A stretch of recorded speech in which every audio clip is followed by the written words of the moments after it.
So this one is going to be about music in general, and we're going to talk about our favorite music, the stuff that we love, the things that we enjoyed as kids, and how it's changed growing up.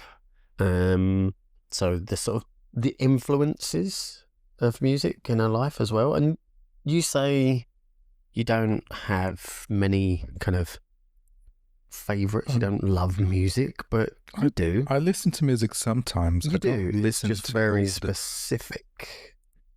Yeah, it's music affects me in a different way. I think I don't like any And- music. Also, before you start rambling, Yeah, and so favorites, influences, and then a little bit about like guilty pleasures and okay. the crappy stuff that I'm, if people knew, you'd be like, oh no, shame. I may need you to lead me on that then, because I've already forgot your list. So you introduce it when it's you think is the right time. But music. Mhm. So give me a fun fact about music. What do you mean a fun fact about I don't know, music? something obscure that you know about music I or don't know, it's a little music bit kind of unexpected. yeah. I was talking about like favourites and stuff. So when you were little, let's start with early days favourites, and then we'll think about mid kind of favourites, and then more nowish modern kind of favourites. So when you were little, when you were a little kid, Well, what kind of music did you like and listen to as a little kid? most musics that I've listened to are music back in Brazil, which is not really popular outside Brazil, at least to most people. So you were sitting in I the don't know, forest, but I was playing always your bed and bow, berimbau. No, I didn't. poking chicken bums, playing with the cloaca. Yeah, Chloe, absolutely. Yeah. Yeah. I don't know how to make that sound. It's chicken bum it's a drum. fun instrument. I like it. It's the chicken bum drum. So I've always been a passenger on music. I've always been like, I'm surrounded by people who listen to music. Nice little reference there. I'm a passenger. No, anyway, Is that a music? Is that a song? it's totally a magical reference. What the fuck? A musical reference. I think it's Iggy Pop. I'm a passenger. To You know music? Iggy Pop? No. From the vampire film with the whole slit throat. Wanker. No. Him, you know No. who Iggy Pop is. No. You know Iggy Pop. Iggy Pop. Yeah, Iggy. Is that the skinny guy that feels like Yes. he's gonna die in a second? With the hair like a wet mop. I just know by face. I don't know anything Yeah. he sings. It's a very, very famous song. I may know his songs, I'm but a I don't know it's passenger. his or. You'd know it if you heard it. I wouldn't be able to say it's Iggy Pop. Oh, okay. But no. Yeah, I just know it's a song Yeah. by someone. Can't think of many other songs he's done, actually. I'm trying to think. But yeah, so you were Sorry. a passenger with music playing along the journey of your life. Yeah, my mum used to listen to music a lot and way too loud. Yeah. So to me, escaping from music was more like, Your mission. yeah, because I could listen. Get out of here. I could listen to her Oh. music like 100 meters away down the road easily. Oh my God. So this is why you hate me listening to music loud. I don't like loud noises. You're like projecting your childhood mama trauma onto me. I don't know. Maybe I was Yes. already like that, but Yes. you know, when you're little, you don't really have much saying on anything anyway. Yeah, it's quite a spectrum-y thing, though. But I've never been a big fan of noises, at least, especially at the wrong time. But going back to the subject of music, Yes. my dad bought me a You're Walkman going to bring it back. back in time. Are you going to sing it back? I'm not that old. You're going to bring it back to me.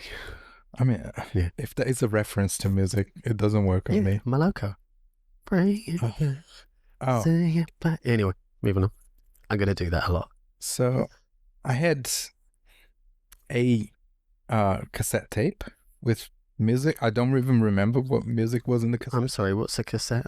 I know. I'm not old enough I'm not to that know what a old. cassette It's is. because I come from 90 Brazil, volt.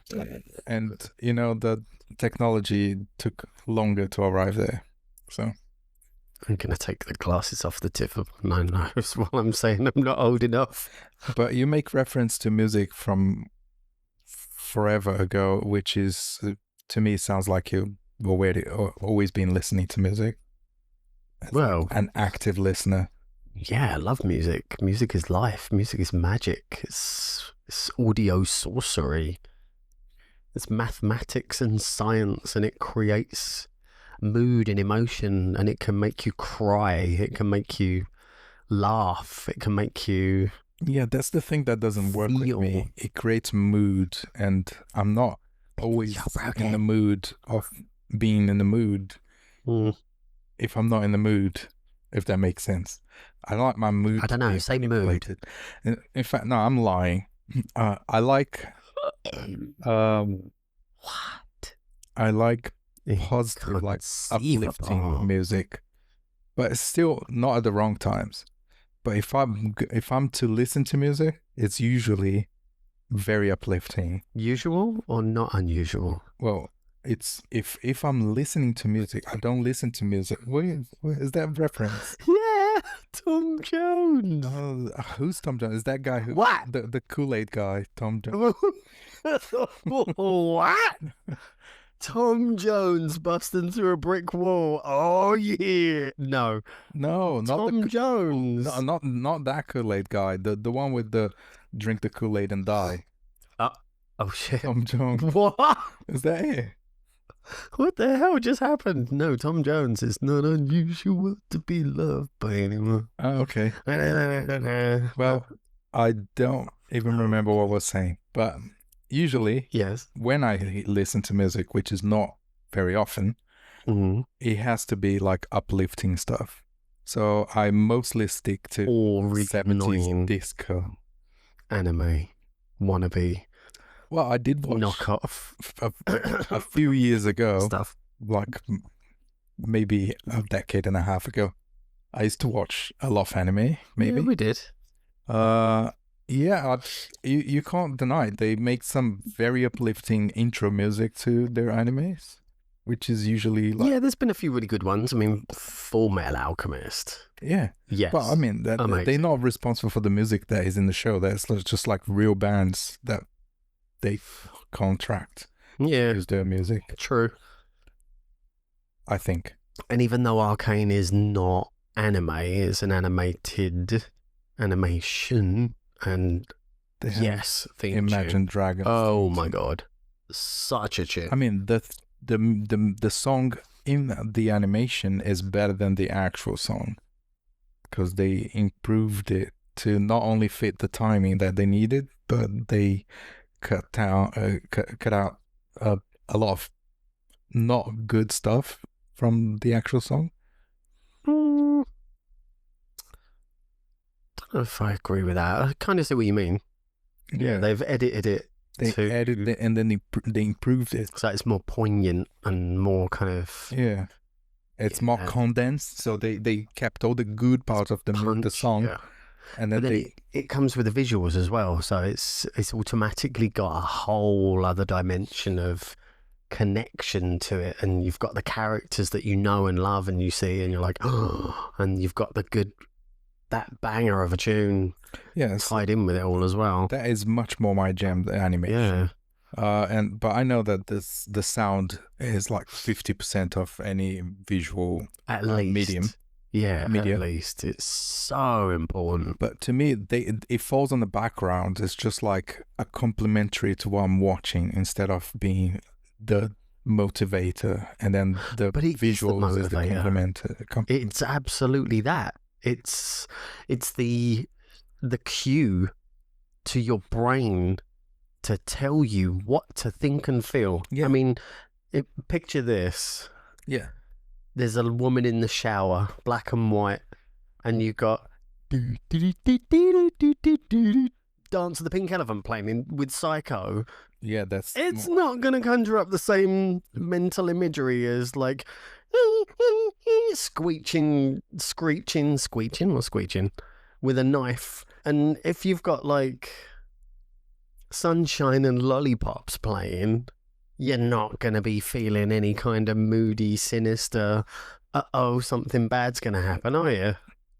Yeah, no, I very much agree with that. It's But what all I'm in saying is, sound. I don't really pay attention to the sound. I let it do its work on me. Like I'm watching something and the sound is intentionally trying to manipulate my emotions, and it's fine. I'm not really paying attention to that. It's just a complementary to what I'm watching. You know. To I don't know, that maybe to someone else, So you it keep may it be the other way around. subconscious, whereas I bring it to my consciousness. I bring it forward and I focus in and zoom in on it, like hear it, feel it, anticipate it, and kind of absorb it. Whereas for you, it's just very background, I guess. Yeah. Interesting. Because you know, I don't have like a strong range of emotions anyway. No, that's very true. I like my flatlined emotions. I don't like him being manipulated at all. But I'm naturally that's what music does. I'm naturally is the emotion that comes the most natural to me is just like uplifting, chilled. So can you think of any particular tunes from your childhood that really kind of popped that happy uplift feeling? Were there any, or if not a particular tune, were there any artists in particular who brought a real feel-good vibe? I don't know. What about I can't remember his name. He's a Brazilian performer, and he did the black and white Native American face, very skinny. Ney Matogrosso. That'll do. The super gay, but at the time, yeah, that's Ney Matogrosso. Yeah. He was very famous when I was younger and quite popular Brazilian artist. He's very artistic, and that brought him a lot of successes. But he wouldn't be an artist that I would say, oh, that marked my childhood. Okay. No. Especially because I didn't listen to much music. I was more like the passenger at home listening to everybody else's choice of music. Yeah, and I guess we read and interpret and listen and feel music so differently as little kids. We read into it so much more as adults with all the life experience that we've had, and you get the soul messages and the cynical tones and the kind of sarcastic or metaphorical kind of references that you just wouldn't get as a little kid. So maybe I see where you're going. I see what you're talking about, and I agree with what you're saying. But with me, it doesn't quite work like that because, I don't hear what people are actually saying. I just hear yeah, you make it up as you go along. Yeah, what they're not saying. Kenli dibu dibu daju. That's basically yeah what I hear from every song anyway. Like, what was the banana? Banana. You have ruined that song forevermore. Please do not remind me. That's all I hear. If you like it, then you want to what? Oh, broken. No, she's saying banana all the time. You can't trash Beyonce with a banana. Is that Beyonce? Yeah. Okay. If you want, I just know the banana ring on it. If you like it, then shit, put a ring on it. Put a ring on the banana, I guess. Oh, banana. Banana. Yeah. Ruined. But yeah, that's my extent on music. Can you remember any particular tunes that your mum used to play, but then you didn't like them? So. She used to play just the radio and whatever was playing it. Oh, right, okay. I genuinely don't. I remember she bought me a Beatles album, which I never actually listened to. No, and she bought Melissa, my sister. She loves the Beatles, doesn't she? A Cyndi Lauper album. Oh, irony.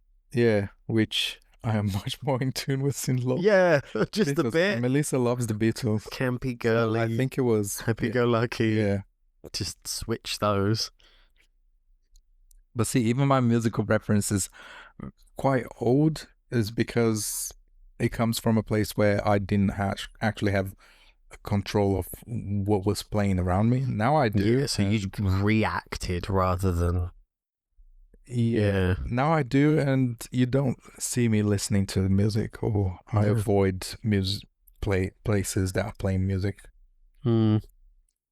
And I mean, don't whoever's listening, don't think that like I'm a sad person that just hates music and just want to be left alone. Much the opposite. I just avoid it because I don't know, it's the way I am. I think it's more like a control thing for you. It's more you listen to music on your terms, but when you hear it elsewhere, it's not within your control and you're not prepared for it and you're not ready to experience what it brings to you, and you kind of push that away. But I don't know what it brings to me because I don't quite understand the song anyway. So if it's not like a happy tune, Yeah, I mean, you need to connect deeply with something to appreciate it. It needs to have meaning to you for you to even entertain it, let alone like it. I mean, think about your, what are they called? Japanese band do all sorts of cover stuff and mimicry of seatbelts. Is it the seatbelts? they don't do covers. No, they're not. They're not covers, but they kind of they imitate. They copy the styles of. They do jazz. Yeah, and they're kind of cool, but I hear it and I'm like, oh, that's like such and such. Oh, that sounds like blah blah blah. Whereas when you listen to it, you're like, oh yeah, this is really kind of like new and fresh and kind of it's them. But when I hear it, it's not them, it's who they've channeled to get to that point. Well, I don't know if you can. It's a style of music. I don't see them playing someone else. I see them playing a style of music. I see it the other way around. Especially jazz is such an expressive kind of thing. You just play how you feel it. Yeah, maybe I'm not thinking of the same pieces that. Yeah. Yeah. I mean, Cowboy Bebop. What you're saying is. Yeah. Yeah, Yoko. That's rad. That's wild. Yeah, I think she's the musician behind everything. Yeah. She's great. But I think what you're referring is because certain countries they embraced outside culture later in life, that period of time that they embraced kind of sedimented itself in the culture, and then they left evolved, an indelible mark. They took that step in time, and then they evolved into their own thing, their own version of it. Yes, and it has like become a part of that culture. So when you listen to a lot of Japanese, which is anime, not a lot. Literally, I don't really listen to a lot of Japanese people. I listen to Not Carved in Stone, which I really like, but when you listen to it, you just hear the references. You don't hear what they actually producing. Yeah, kind of. But what the thing works the other way around as well, because you grew up in this culture of English speaking people, so the US and the UK, and so your first exposure to certain cultures was through your own culture. Yeah, like so a direct. You indirectly associate that to your culture. Yeah, and then everything else feels secondhand if it's similar. But what you don't consider is who they took that from. And there is a lot of Brazilian music reference in English-speaking music. Yeah, big time. That I can hear, but you can't. And I'm like, but I kind of know where they come from. Yeah, this is where I'm kind of wanting to tap into. It's that kind of interest in different perspectives and different opinions that I find really fascinating. I mean, classic example of that way round, Astrid Gilberto Okay. to me is like, too familiar with her. yeah, over here she was super famous as like the Brazilian queen of bossa nova and super chilled, kind of smooth. Yeah, because I think she dedicated her career to Yeah, I mean, I thought that you would be like, oh yeah, Astrid Gilberto, she's amazing, she's super famous, and you're like, who? Yeah, I knew her I name. was like, what? Didn't know too much about her work because I think she developed her career to sell To a Western audience. yes, to outside of the country. Yeah. So she was the European introduction to to other countries of Brazil. Did that make sense? Yeah.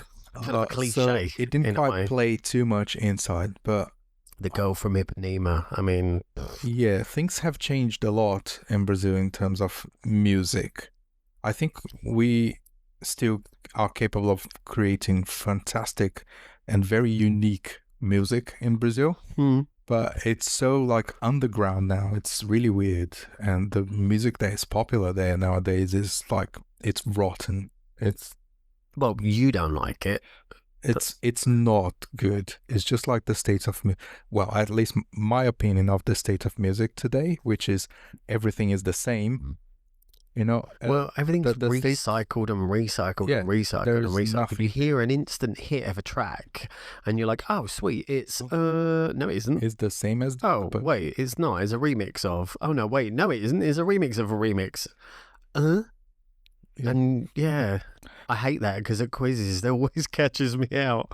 If I randomly go to the quiz nights ever and I'm like, oh, I know this one. Oh, no, crap. yeah, so you don't It's not. you don't see me listening to modern music at all because I know that there are good artists making brand new stuff. There out are there, some very good but they artists. so like underground. You need to carve into the earth's core to find those people because they're not really Not at the top necessarily. I charts. mean, No, because the top charts are populated by the same thing.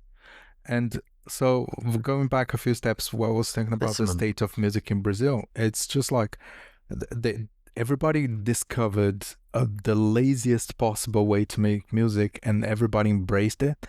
And for some reason, it's extremely popular among people. when things become accessible, then yeah, I guess that changes things. And it makes it easier for anyone to do what they want to do. But then that in itself changes the vibe and the style and becomes a new kind of normal, I guess. It's a normal I don't like. It's called Brazilian funk, and I run when I start hearing it. Yeah. I'm not entirely sure that I know what. I've probably heard some, but don't know what it is particularly to know and be like, oh, yeah, I know what you mean. But yeah, what is it about it that irritates you? Because it clearly irritates the lack of creativity, the laziness, the subject that they usually sing about. Yeah. Well, it's not really much different. Most songs in Brazil are quite like sexual in a way. I think not most, but everything in Brazil is usually hypersexualized. Yeah, usually the most popular. But these people, they went from making a smart reference to something to just go straight down into the ugly words that describe the same thing. Okay, so it's not so much.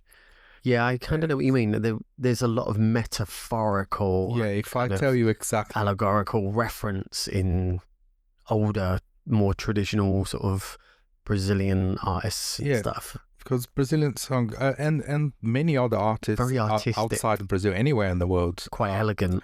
As a good artist, he makes references to what they're talking about through. Yeah. You know, they discuss. And I kind of tell a story and paint a picture, and it's like it influences your thoughts and makes you think subtly.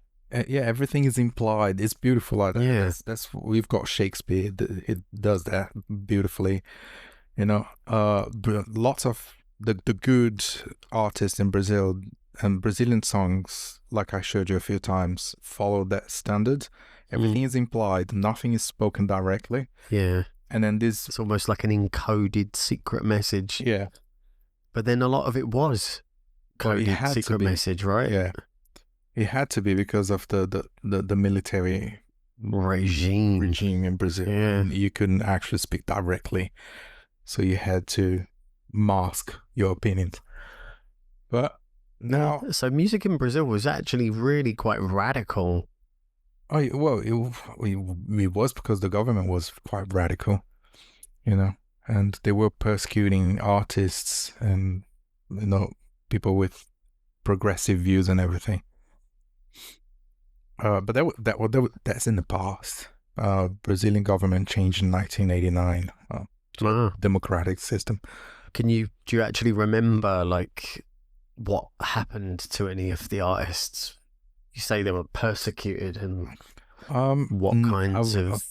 I know by what I learned through history, but I don't remember any of those things. I was too young. Okay. But a lot of artists were intriguing. Were jailed, kind of were tortured, you know. Wow. Yeah. And a lot of other, the most of them escaped and got asylum in the US and other countries until it was safe for them to come back. Wow. Yeah, I do enjoy listening to this old stuff from that period because I like to reminisce. Yeah, admire this creativity, this bravery. Yeah, I think you can say that. Yeah, that the way they expressed themselves through music, and those musics were super popular during the regime. Yeah, everybody was listening, and it was not, it was not illegal, forbidden to listen to those music. No, but they couldn't. But they couldn't do that. Well, they did many things. They destroyed the majority of cinemas in the country. What? Yeah, because artistic expression was like kind of forbidden. Whoa. Yeah. So they didn't want people to implant ideas on people's minds. I don't know. Wow, that's really intense. Like destroying cinemas to prevent people, to deny freedom of speech and free thinking. But the reason why I think it flew under the radar is because Brazilian music has always been this way. It's always been an implied idea, So to most people, nothing actually changed. If you look at all the artists that existed before the 1920s, you don't know me. I don't know many either. But it was nice. We used to make really good music, even though I don't listen to most of them. Yeah. It would be interesting to hear some, and then kind of not analysing a nerdy, geeky kind. Well, yeah, a little bit. I'm a nerd. I'm a geek, but in a way of like to listen to the old originals and then think how they've echoed forwards through time and how they've influenced and re-emerged through other artists and how they still kind of exist through the other artists that have been influenced by them. Yeah, I think it all comes because Brazil had lots of slaves, and slaves, of course, they can't speak up to the injustice. And even after slavery, there was that period. They found different ways to speak out. To talk about what they were thinking, how they were feeling, and everything. Yeah. But even then, everything was more about how awesome it is to live and to enjoy life and everything. It has never been like a rage against the system. Or Rage Against the Machine, even. Yeah. Wow, So, you got a reference. Yeah. More or less, yeah. Yeah. Rage Against the Machine are awesome. So, yeah. I don't really follow many things going on there or here anyways. That's true. Very true. I suppose from my childhood, the music that oh man, so much music, so many different influences. And there's that kind of, you got me thinking earlier on when you were saying about your mum playing music. I always remember my mum used to play music, and she would like stick a vinyl, and it always kind of felt like a sunny Sunday with like particular tunes that stuck in my memory. And the Carpenters were like a massive part of that. Definitely. I always remember the Carpenters playing as a little kid. And yeah, I mean, there were a few records that I used to listen to as a little kid, and it would just be like looped again and again and again. And like Golden Brown was just so good as a kid. And the War of the Worlds, oh my God. You know how much I love War of the Worlds. Jeff Wayne's War of the Worlds. I would sit with that huge 12-inch open out double vinyl with the art book in front of me. I enjoy that as well. Maybe and just absorbing exactly the entire world of sound and visuals with the little old 70s can earphones on my head. Yeah, that sounds like a very interesting experimental work. It's like a experienced but still experimental kind of work, you know. Oh yeah, it's very expressive, very artistic. It kind of feels different to phenomenal. Your studio produced stuff. It's just like someone just having fun telling a story. Yeah, and it was what I loved about it so much was that how it was such an emotionally charged kind of entire theatrical production with like story arcs and sort of uplifts and downturns and kind of intrigues, and the sounds that were used were so incredible to really like pull you in, and your own heartbeat became a part of the tune. It was so intense. And there's a moment at the beginning of the War of the Worlds piece, and they're on, is it Horsham or Horsham Common? And all the people are watching the sort of the vapor trails coming from Mars as the projectiles land on the common. Yeah. And there's this whole sequence of the people looking in intrigue and mystery, and the sounds that are building up in the background, just kind of setting the mood, setting the scene with this rhythmic dun, dun, dun, dun, when did they release that thing? Was it the 70s? And it's so deep. Was it in you? I've got 79 in my mind. I'm not sure. Because I don't think that thing could ever exist outside the 70s. It would not something that people would put time and money creating. I need to Google before or after. I should know off the top of my head. That's painful. It's all right. It's within. No, I want to know. Let's do a little Google. It's very like Jeff Wayne's War of the Worlds. Oh, so where is it? All right, let's see. When was Jeff Wayne's War of the Worlds? Yeah, I'm sure it's from the 70s. 1978. There you go. Oh, wow. Yeah. I had it as 79 in my mind. Probably because I was listening to it later on. But yeah, amazing. Absolutely, like, mind-blowingly good. There's some cheesy moments. Oh, but I do like there's good moments. There's not so. I very much enjoy cheesy stuff.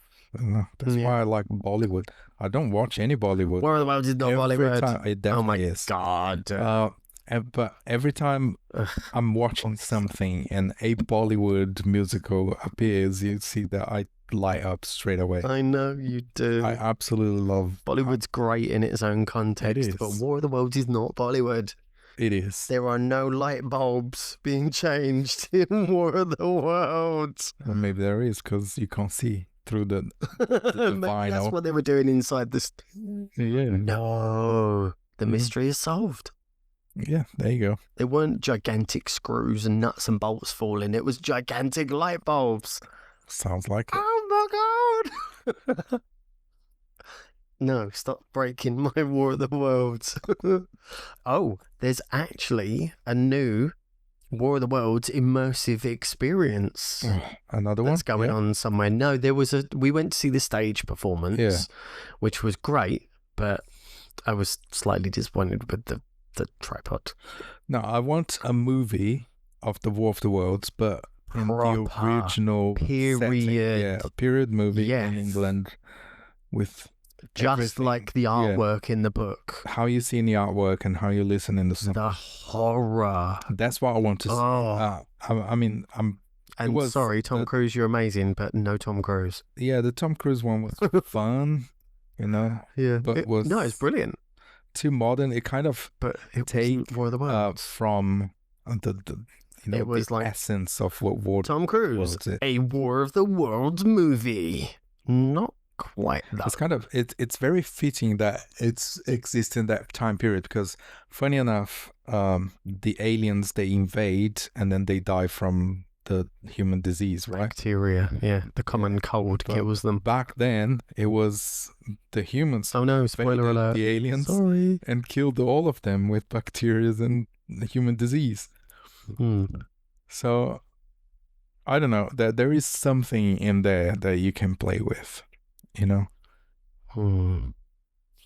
No, I think it needs a respectful remake and a retelling true to its. I am 200% that is going to happen because studios, they don't make new films anymore. No, everything's a remake of a remake. Yes. A copy of a copy.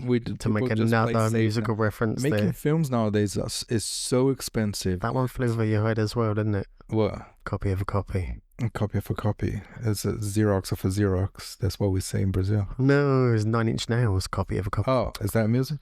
Oh, I didn't know that. But music's are copies anyway.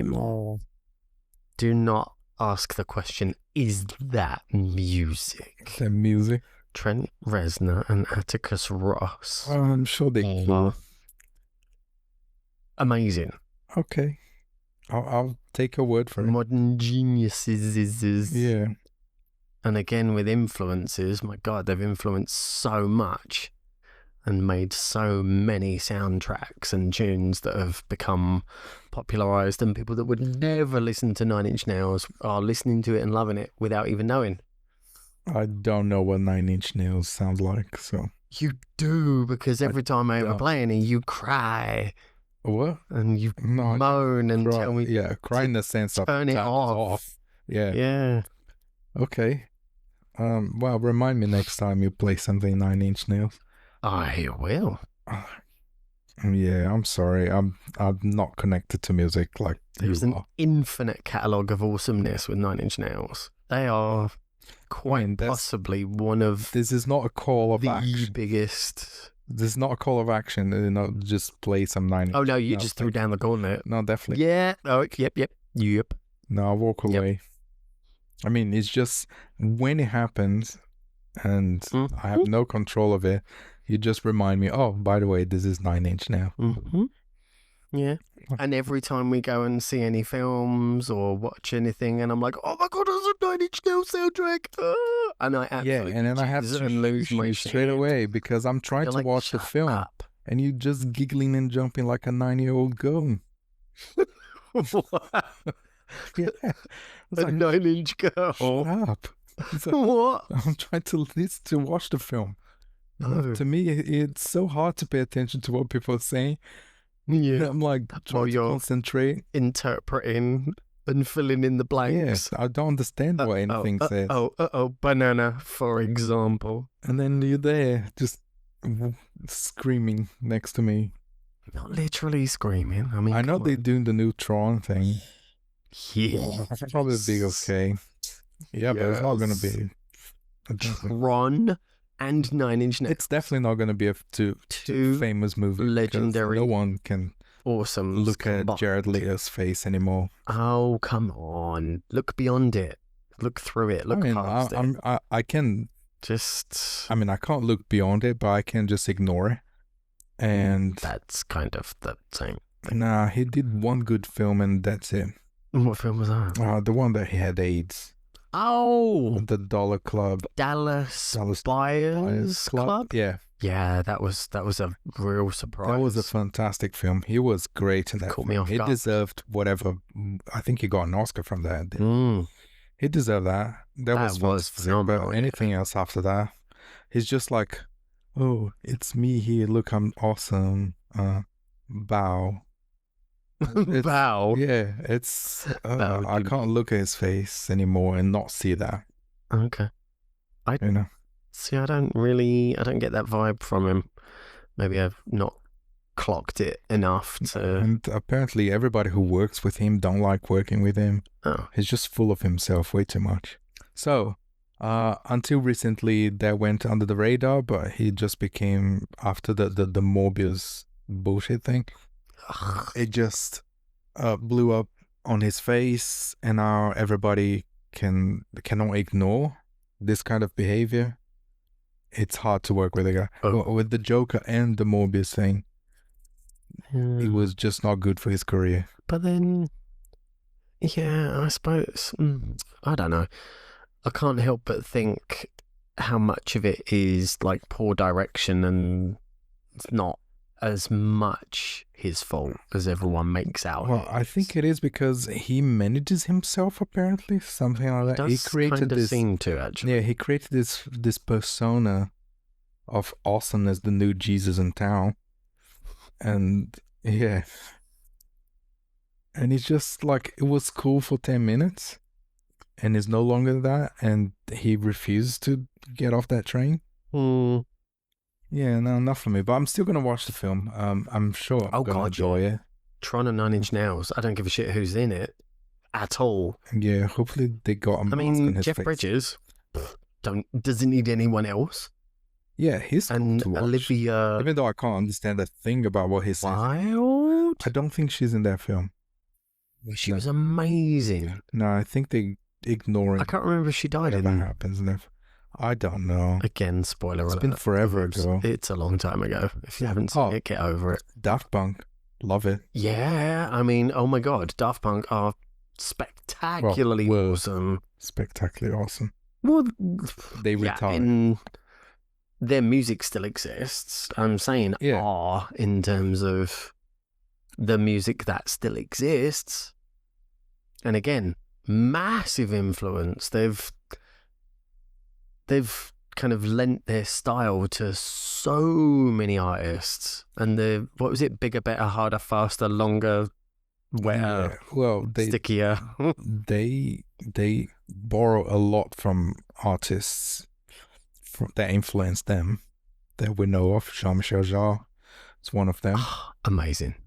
They created something new with it. That's awesome. I really loved mostly everything that they made.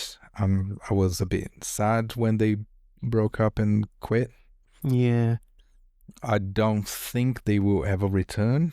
I think they don't need to, because what they've created exists. Financially, they don't need to, and it will always exist. Maybe they got to a point where they were creatively bankrupt. They just couldn't make anything. Think of it this way, at the same level of what they've been doing their entire career. So the smartest decision was to stop before you release something that is so bad that damages your reputation. Yeah. Exactly. That's what I was just about to say, and it's kind of it. Self-encapsulates, if that's even the right way to say it. If you imagine, it's kind of like you create a vibe and a style, and then you stop. You are that vibe and that style, and you don't evolve and change, and then people go, oh, they were great, but I don't like them anymore. I used to like them back in the days, but no, they're shit now. They did. That won't happen. They evolved. You kind of... They managed to evolve with each album and still stay the same, which it's a fantastic feat. I don't know what the actual reasons behind they're quitting, but honestly, they quit in a good time because they have just bangers. Yeah. 100%. That's so good. I mean, Interstellar 5555 Yeah. is an absolute modern day masterpiece, Yeah. and it's Daft Punk. I think Nickelodeon introduced me to Daft Punk because they used to play around the world between shows, like all day. Yeah, and I think that was my first introduction to Daft Punk, watching Around the World on TV. Yeah, with that quirky little video of them all marching around up the steps, down the steps. Yeah. Yeah, and there's loads of... I've seen that iconic kind of loop of styles marching up and down and round, repeated so many times in like gigs and stage live performances and stuff, and it became iconic instantly. I don't know if it was kind of... Well, yeah, I guess everything is referencing something else to a degree, but I don't know if it was kind of the first of its kind particularly. I don't. Curious. I know that. I never had much interest in music anyways, but I think if it literally died when they broke up. Yeah. Yeah, I don't think people nowadays make any music at all. There's just a rehash of everything that already exists. It's like, there are good artists out there. I understand that Lady Gaga is like a fantastic singer. This and that, a good artist. But her last albums, or at least the last one, is just not worthy stopping to listen to. It's nowhere near as good as the previous. She should have quit a while ago. And it's just like, it's all the same song. I disagree. It's a cookie cutter kind of situation. I very much disagree. I mean, a little while back when she first started to release track 1 of the album and then the second release of the album, there was Disease and then Abracadabra. And when she released Disease, it punched a hole through my expectations and it lit me up, and I listened to it so many times. Yeah, I remember that. Yeah, I know, and you hated it. To me, it sounds just like so generic. It hurts. You know, it's not we're comparing it to one Bad Romance, particular thing, though. You know, in your mind, compare it with Bad Romance, and it's nowhere near the same thing. But then that's from a different time. Well, when she was actually good. Now she's just living out of dust. It's just like Madonna. Come out with something actually creative and good, and I'll praise her. It was creative and good. But just like take something else and just write the new lyrics on top and release a new song. See, the thing is, it was more about the vibe, the feel, the sounds, the sound engineering that was used, the visuals in the video that you paid no attention to ever. So you've got you're missing entire dimensions of what I was kind of geeking out and nerding out about, the sort of the very Italian Renaissance references and the imagery and styles of like the plague doctors and as the persona of evil and vice, and kind of with modern twists involved in the costumery and the kind of like the mouth being a purse. Okay, I remember the eyes being kind of... I remember watching that, and do you know what I remember? The subtleties that for half all of that were stunning, and it's kind of like it's a cynical and satirical kind of view on modern disease and the sort of what the plagues of our modern society and how overplayed. It was great. But I remember watching that video when you played, and you know what I remember is that for half of the video I was watching it and I was like, who is this wannabe Lady Gaga? To me, are we talking about Disease? Yeah. To me, that is a reflection of what I just said, that she's just rehashing herself. She's just copying herself, and I didn't know it was Lady Gaga until halfway through. I was like, oh. You clearly pay no attention to moi. Well, I don't. When you're good, you don't need to be paying attention to recognize something. Oh, okay. You know? because I could see any other video clips and like, wow, that's Lady Gaga, and I'm just watching this thing. I was like, who's this wannabe? Like, But then oh, is the actual you lady? need to remember that you're sort of referencing early day stuff, that it became iconically her because it hadn't happened yet. I mean, classic, beautiful example, Poker Face. Yeah, no, but that's not what I'm saying. What I'm saying And is Bad Romance. she didn't raise the bar. She's just below what her good stuff, which is not good stuff. Well, no, I'm not saying it's horrible. It's the worst thing Disease ever and been Abracadabra released. It's did. okay, I guess. They were fantastic, but then the rest of the album didn't really get me. And I don't even think those two songs. Sorry, Gaga. That is just it. Okay, and when it comes to Lady Gaga, I don't think your expectation was higher. It's okay. It's acceptable. You know, because it's either she took control of her career after on a new contract, and then she's making more decisions herself about how to go with her career, or the people in charge of her career is just a new team that is not good at all. She has broken out and found her freedom and taken control, and she is becoming her own self, whereas before she was much more manufactured and orchestrated and which manipulated. That was her good stuff though.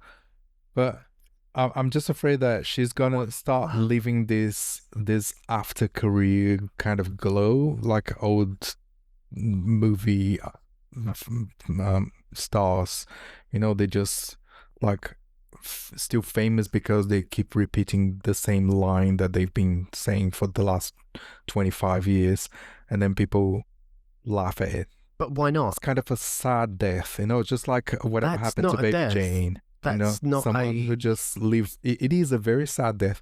You just live out of. Depending on the context, because you're painting one picture there, whereas you could tweak that ever so slightly and change the context to appreciation of what you've built up. And if you've worked hard to create a legacy, then why the fuck shouldn't you live that legacy? Why should you not love the iconic branding that you yourself created, or were at the very least? That is not what I'm saying. What I'm saying is you do something great and then you just go traveling around the country in circuses playing the same thing over and over and over and over again. One word, honey. Tour. Yeah, but it's a sad tour. It's just like every world tour of every artist in every decade. That's literally what. No, I don't think you're getting the point I'm making. Yeah, I don't think so. It's not. You're not touring something new and good. You're just rehashing something, and you're going on tour rehashing. But it's very, very, very difficult to be utterly uniquely fresh and original, and it's getting harder and harder to be utterly fresh and unique and original because there's almost no such thing anymore. Think about the evolution of music. We've gone from harpsichords and string quartets to fully electronic, AI generated, purely AI music. I don't know. I think she should just a few small lifetimes. Maybe she should focus on her acting career because she's a good actress. Maybe she should do what Daft Punk did. They realized that they were just going down the route of living from fumes of old career, and then they just put a stop to it. It's just like that little child dancer from old times. What's her name with the curly hair? The little girl from very old films. And she's a dancer. I don't remember. She was a super cute little girl with curly hair. Talking black and white blonde, days. Yeah. Blonde curly hair and a big bowl on her head. And everybody loved her. But then she grew up. She had to just dress in stupid dress and do curly, curl her hair, put a bowl on her head and just pretend to be a tiny little child when she was already an adult because no one cares about anything she But was anymore. That's It's a sad death. that's more of a critique on society and You the still- world and the media portrayal and You're still famous, but you're basically like a Which- monkey, a hello. performing That's monkey. kind of what Gaga's whole point is. So yeah, that's a good reference. So basically, Yeah. she has just turned into a performing monkey to me. She I just dressed think like Lady you're Gaga. missing She sounds like Lady Gaga, the layers and- of. but she's not the Lady Gaga she was. You're actually describing what makes her good and then saying that's what makes her not so good. No, but she's basically what Ryan Reynolds Hmm. did in his film Deadpool. He just stapled Hugh Jackman's thing on his face, you know? So she's basically stapled herself on her own face, like, oh, look at me, I'm still Lady Gaga. But I'm not as good as before. And if that was an intentional thing, would that not suddenly become amazing and cool and clever? No, it's sad. Oh, It's just like parading a dead body. Like, oh. wow. You're such a bitch. Oh my God. Stapling her own face to her face. And Yeah. wow. I do not condone this. I do not condone this. But yeah, that's my opinion on today's music. And she's not the only person. Damn. So most people are dying the sad death of career, and they just hire talentless people to sing songs that just sound the same as they've been sounding for the last 20 years. I just think that you're dead inside. No, I'm actually like, You don't feel anything. I do. I praise when things I are listen good. to music I and the criticize when tiniest things are not little good. things light me up in different subtle ways, and I hear and feel things and tune in very kind of fine-tuned, and you're just kind of like, sounds similar to some other shit. Don't like it. No, Bin. I've already listened to Pedal bin. If I Bang. if I listen to one music, why do I need to listen to it again? Give me something new. Because it's good. No, it's not. The thing is not. It's not good because it's trying to mimic something that was good. So just listen to what it was good. Yeah, but what I'm saying is things can be good or better or different in very subtle ways. Like, prime example, I found a new group to me, and one track in particular blew me away, and I absolutely love it. And I've listened to it again and again and again and again and again and again and again. And I've listened to loads of their other tracks, loads of their other albums, and they're interesting in loads of different ways. They're very, very experimental and very different. And they kind of sound similar to a lot of other stuff, but they're not other stuff. They are them. They are themselves. And do they have a name? Yes. Liars. Never heard. You wouldn't, because you're dead inside. And the track, what's it called? Vox Tuned DED is phenomenal. Well, I'll take your word for it. Maybe I'll listen to it someday. You've heard it. You just don't pay any attention. But, okay. Next time, just let me know. I'm listening to Vox. Yeah.